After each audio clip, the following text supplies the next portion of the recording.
दोस्तों, संविधान की शपथ को रटी रटाई औपचारिकता मानकर, फॉर्मेलिटीज मानकर सियासतदान पढ़कर भूल जाते हैं, साइड में कर देते हैं। उसके बाद उस दौड़ पर निकल पड़ते हैं कि हमें तो बुलडोजर बाबा बनना है, बुलडोजर मामा बनना है, बुलडोजर दादा बनना है, बुलडोजर ताऊ बनना है, चाचा बनना है, जो बनिए बनिए, लेकिन कम से कम युवाओं को बख्श दीजिए। क्या युवाओं को AK-47 दिखाएंगे अपने आप को बुलडोजर चौधरी साबित करने के लिए? बिहार में जो हुआ वो मामला सवाल उठाता है। क्या क्राइम रिकॉर्ड सुधार कर बुलडोजर चौधरी बना जाएगा या फिर युवाओं को AK-47 दिखाकर चौधरी बना जाएगा? ये सवाल विपक्षी नेता बीजेपी के मुख्यमंत्री सम्राट चौधरी से पूछ रहे हैं, PM मोदी से पूछ रहे हैं। क्या मोदी सरकार पलट गई है? ये राहुल गांधी ने सवाल उठाया है। इसके अलावा अब कॉकरोच जनता पार्टी ने मोदी सरकार को अल्टीमेटम दिया है। जिस तरह बिहार में छात्रों को दमन करने की कोशिश की जा रही है, उस पर सियासत गर्म हो गई है, संसद में बवाल कट गया है। पूरी कहानी सिलसिलेवार तरीके से आपको बताते हैं। पहले बात करते हैं सुप्रीम कोर्ट से जो टिप्पणी सामने आई है, जो अपने आप में सवाल ये भी उठाती है कि क्या हमारा सुप्रीम कोर्ट टिप्पणी से आगे कभी बढ़ पाएगा? अच्छी अच्छी बातें कई बार की जाती, मीडिया को लेकर, जन आंदोलनों को लेकर, जनता की आवाज़ को लेकर, लेकिन जब निर्णायक फैसला लेने की बारी आती है तो टिप्पणी से आगे मामला जा नहीं पाता। इस बार हमारे चीफ जस्टिस सूर्यकांत ने क्या टिप्पणी की है जब इस बात को लेकर याचिका आती है कि दिल्ली पुलिस ने छात्रों पर बर्बरता की है 20 जुलाई वाले मार्च में, तो दोषी अधिकारियों पर कार्रवाई की जाए। तो उस मामले पर सुनवाई हो रही थी, तो चीफ जस्टिस ने क्या कहा, सुनवाई में क्या हुआ? चीफ जस्टिस सूर्यकांत ने कहा, शांतिपूर्ण और कानून के अनुसार प्रोटेस्ट का अधिकार संविधान द्वारा पूरी तरह सुरक्षित है। केवल प्रदर्शन होने से लाठीचार्ज नहीं किया जा सकता। यदि कहीं पुलिस ने सीमा से अधिक बल प्रयोग किया है तो उसकी जांच स्वतंत्र जांच होनी चाहिए। पूरे देश में प्रोटेस्ट से निपटने के लिए एक समान पुलिस प्रोटोकॉल होना चाहिए। पुलिस कर्मियों और प्रदर्शनकारियों दोनों को लगी चोट समान रूप से चिंता का विषय है। सभी संबंधित याचिकाओं पर मंगलवार को एक साथ सुनवाई होगी। सवाल चीफ जस्टिस से भी पूछे जा रहे हैं कि आपने बोल तो दिया कि केवल प्रदर्शन होने से लाठीचार्ज नहीं किया जा सकता, लेकिन पुलिस ने अगर किया है तो क्या आप उन अधिकारियों को दंड भी देंगे? जनता आपसे उम्मीद करती है। इसके अलावा जब बिहार में AK-47 का मामला सामने आया, एक तस्वीर वायरल हुई कि देखिए छात्रों को रोकने के लिए AK-47 दिखाई जा रही है, तो उसे लेकर संसद में आज बवाल कट गया। और कॉकरोच जनता पार्टी ने क्या इस पर चेतावनी दी है मोदी सरकार को? उससे पहले प्रियंका गांधी क्या कहती हैं और कांग्रेस की तरफ से क्या बयान सामने आए हैं, वो आपको बताते हैं। इस पूरे मसले को लेकर सबसे पहले KC वेणुगोपाल का बयान आप सुनिए कि उन्होंने क्या कहा।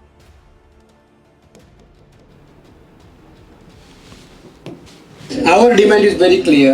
Poor students, poor youth all over India, first of all in Delhi, then all over India, is beaten up in a very bad way. There should be a clear-cut answer from the Home Minister for this. This is what I was trying to. तो KC Venugopal कहते हैं कि अमित शाह को जवाब देना होगा दिल्ली में जो हुआ। इसके आगे बिहार को लेकर उन्होंने क्या कहा, जरा सुनिए। Students, they are in Bihar, AK-47. If these people are terrorists, are the students and youths are terrorists? No, Amit Shah is not even coming to the parliament. He has to come and to explain. Who ordered this? Who ordered use to AK-47 in Bihar? Who ordered pellet in Delhi agitation? He's not even coming. Where is ID, Amit Shah? He should come and tell the truth to the country. तो कांग्रेस कहती है कि अमित शाह छुप गए हैं, संसद आना चाहिए, जवाब देना चाहिए कि छात्रों पर AK-47 के इस्तेमाल का आदेश आखिरकार किसने दिया। वहीं प्रियंका गांधी इस खबर को सुनकर हैरान रह जाती हैं। उनका क्या रिएक्शन सामने आया है, जरा देखिए। AK-47 जहाँ चली थी वहाँ पर पुलिस ने during the protest AK-47 वालों के खिलाफ all the protesters ma'am. Yes ma'am. Video sir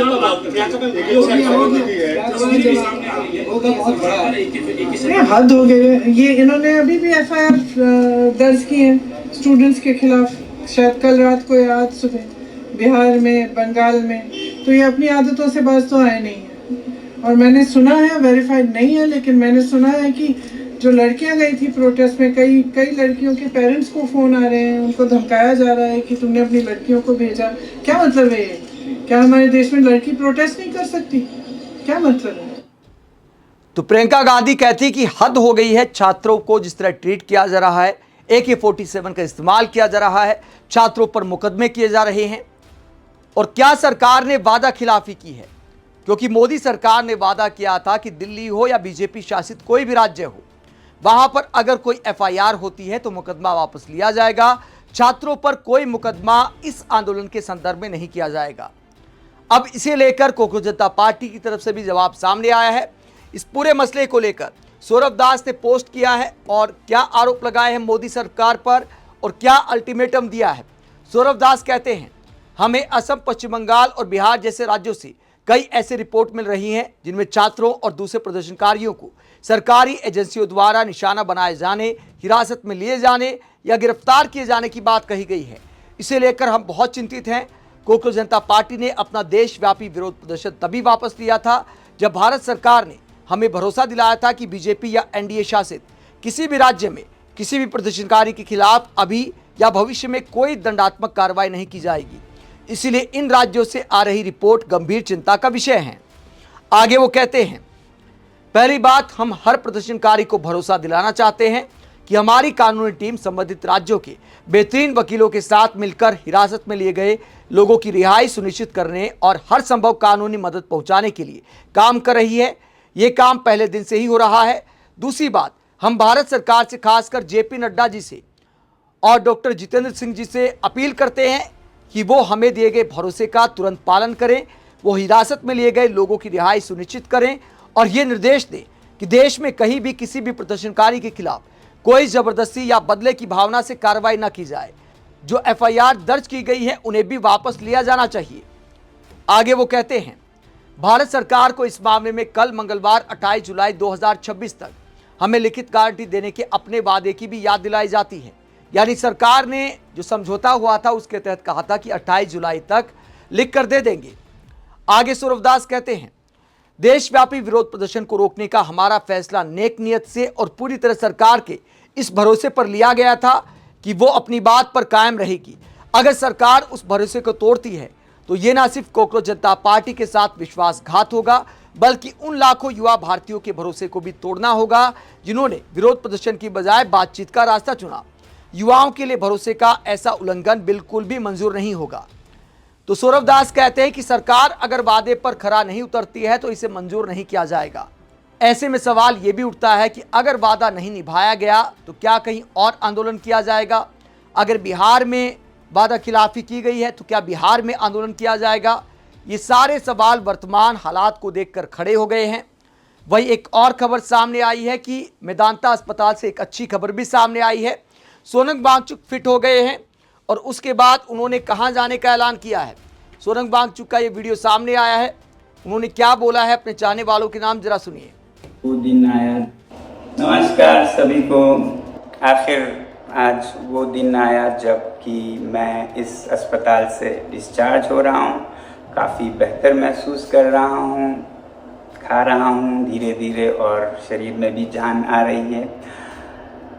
आज मैं दिन में यहाँ से निकलते हुए और घर लद्दाख वापस जाने से पहले राजघाट पर बापू को श्रद्धांजलि अर्पित करने जाऊँगा। आप लोगों को याद होगा, ठीक ऐसे ही मैं जब स्विट्ज़रलैंड से आया था अनशन शुरू करने से पहले, राजघाट से हम श्रद्धांजलि अर्पित करके फिर जंतर मंतर आए थे। आज हम वही दोबारा करेंगे और उसके बाद अपने घर लद्दाख रवाना होंगे। जाते जाते आप सभी से मैं दिल की गहराइयों से शुक्रिया अदा करना चाहता था कि आप सब ने छोटे बड़े पास के दूर के देश भर से सब आवाज़ में आवाज़ मिलाकर हम सब ने एक मुहिम, एक आंदोलन चलाई और हम कामयाब भी हुए और इसी तरह होते रहेंगे। आप सबसे हम जुड़े रहने की उम्मीद करते हैं। सबको सलाम, नमस्कार और जूले, जय हिंद। तो अच्छी खबर यह है कि सोनम वांगचुक की सेहत में सुधार हो गया है। वो आज डिस्चार्ज ले रहे हैं अस्पताल से, राजघाट वो जाएंगे। लेकिन जहां तक जीत की बात है दोस्तों, मुझे लगता है अभी ये जीत अधूरी है जब तक मोदी सरकार अपने सारे वादे पूरे नहीं कर देती। हो सकता है भविष्य में सारी बातों को ठंडे बस्ते में डाल दिया जाए। ये सरकारों की रणनीति होती है। लेकिन इतनी जल्दी छात्रों पर जो मुकदमे की बात है, तो मुझे लगता है कि सरकारों को थोड़ा सा संवेदना से काम लेना चाहिए। आप इस पूरे मसले को लेकर क्या सोचते हैं, कमेंट बॉक्स में अपनी राय जरूर दें। साथ ही चैनल को सब्सक्राइब भी करें। नमस्कार।